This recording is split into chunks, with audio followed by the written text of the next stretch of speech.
ที่ห้องการคุ้มครองและบริการตัวเมืองเวียงจันทน์ได้ตั้งเป้าหมายเพื่อเฮ็ดให้การคุ้มครองขี้เหยื่อในนครหลวงเวียงจันทน์มีความยืนยงเป็นรูปธรรมจะส่งเสริมการนำใช้ระบบทันสมัย ITC เข้าในระบบการเก็บเมียนขนส่งขี้เหยื่อให้มีการรวมศูนย์ท่านปัญญามณีวงศ์หัวหน้าคุ้มครองและบริหารตัวเมืองเวียงจันทน์ได้กล่าวรายงานในกองประชุมสมัยสามัญเทื่อที่10ของสภาประชาชนนครหลวงเวียงจันทน์ว่าเพื่อเฮ็ดให้ตัวเมืองก็คือนครหลวงเวียงจันทน์มีความเป็นระเบียบเรียบร้อยมีความสวยงามเป็นเมืองที่น่าอยู่สมเป็นนครหลวงแห่งประเทศลาว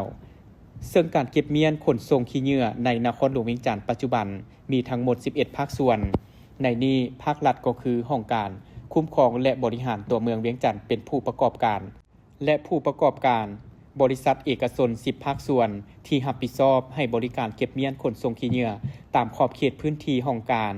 คุ้มครองจัดสรรให้แต่ละเมืองโดยอิงใส่เงื่อนไขความสามารถของแต่ละภาคส่วนภายใต้การคุ้มครองติดตามกวดกาของห้องการเพื่อให้แต่ละภาคส่วนมีความเป็นเอกภาพในการเคลื่อนไหวให้สอดคล้องถูกตามระเบียบการปัจจุบันการบริการเก็บเมียนขนส่งขี้เหยื่อในนครหลวงเวียงจันทน์สามารถเข้าบริการได้ทั้งหมด359บ้านเท่ากับ75ส่วนห้อยของจำนวนบ้านทั้งหมดในนครหลวงเวียงจันทน์481บ้านปัจจุบันการบริการจัดการขี้เหยื่อในนครหลวงเวียงจันทน์ยังบ่ทันทั่วถึงมีสิ่งท้าทายหลายด้านซึ่งในแต่ละวันปริมาณขี้เหยื่อที่ถูกสร้างขึ้นคาดว่ามีประมาณ711ต้นต่อวันแต่ปริมาณที่ถูกขนส่งไปสนามบำบัดขี้เหยื่อหลัก32แม่นเฉลี่ยเพียง450-500ต้นหรือเท่ากับ67ส่วนห้อยเท่านั้นส่วนที่เหลือ33ส่วนห้อยแม่นถูกกำจัดด้วยวิธีอื่นเช่นทิ่มซาซายจุดเผาส่งผลกระทบต่อสิ่งแวดล้อมและความเป็นระเบียบเรียบร้อยของตัวเมืองพร้อมเดียวกันนั้น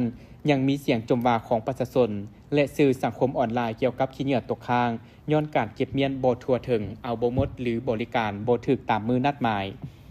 สาเหตุย้อนสภาพปัญหาเศรษฐกิจที่ส่งผลกระทบต่อการให้บริการและการขาดแรงงานกรรมกรเก็บขี้เหยื่อรวมทั้งพนักงานขับรถพาหนะที่นำใช้ในการเก็บเมียนขนส่งขี้เหยื่อจำนวนหนึ่ง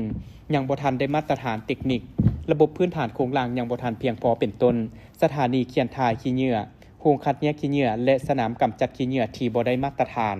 การมีส่วนร่วมของสังคมยังบ่สูงเนื่องจากมีหลายครัวเรือนบ่เข้าร่วมเฮ็ดสัญญาและเฮ็ดสัญญาบ่สอดคล้องกับปริมาณขี้เหยื่อที่เกิดขึ้นตัวจริงเกิดมีสภาพสวยโอกาสทิ่มขี้เหยื่อซาซายตามพื้นที่สาธารณะดินเปล่าวางแคมทางแดนอื่นท่านปัญญามณีวงศ์ได้กล่าวเติมอีกว่าในต้นหน้าห้องการได้ตั้งเป้าเพื่อเฮ็ดให้การคุ้มครองขี้เหยื่อในนครหลวงเวียงจันทน์แต่ปี2021หา2030ให้มีความยืนยงเป็นรูปธรรมเป็นแผนงานโครงการละเอียดแม้นจะออกหนังสือแจ้งการให้บรรดาบริษัทผู้ประกอบการ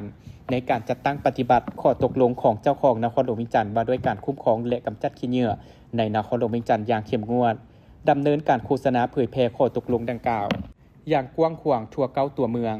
ประเมินการจัดตั้งปฏิบัติการเก็บเมียนขนส่งขี้เหยื่อของแต่ละภาคส่วนปรับปรุงจัดสรรเขตบริการคืนใหม่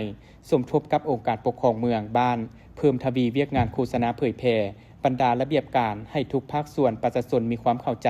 ปฏิบัติพันธะเข้าเฮ็ดสัญญาการเก็บเมียนขี้เหยื่อการคัดแยกขี้เหยื่อเพิ่มการบริการสายด่วนก็คือการส่งข่าวให้หลายช่องทางนำใช้ระบบทันสมัย ITC เข้าในระบบการเก็บเมียนขี้เหยื่อให้มีการรวมศูนย์ทางด้านข้อมูลสืบต่อจัดตั้งปฏิบัติส่งเสริมกิจกรรมนำใช้ขี้เหยื่อเพื่อสร้างมูลค่าเพิ่มส่งเสริมกิจกรรมที่ติดพันกับการเก็บขี้เหยื่อรีไซเคิลส่งเสริมภาคส่วนผู้ประกอบการเกี่ยวกับบริหารจัดการขี้เหยื่อสิ่งเศษเหลือแต่ละประเภทเคลื่อนไหวเก็บเมียนขี้เหยื่อที่มีมูลค่าสามารถนำใช้ประโยชน์ส่งเสริมการจัดการขี้เหยื่อย่อยสลายผลิตเป็นฝุ่นบ่มและกิจการเกี่ยวกับขี้เหยื่อที่สามารถนำใช้คืนใหม่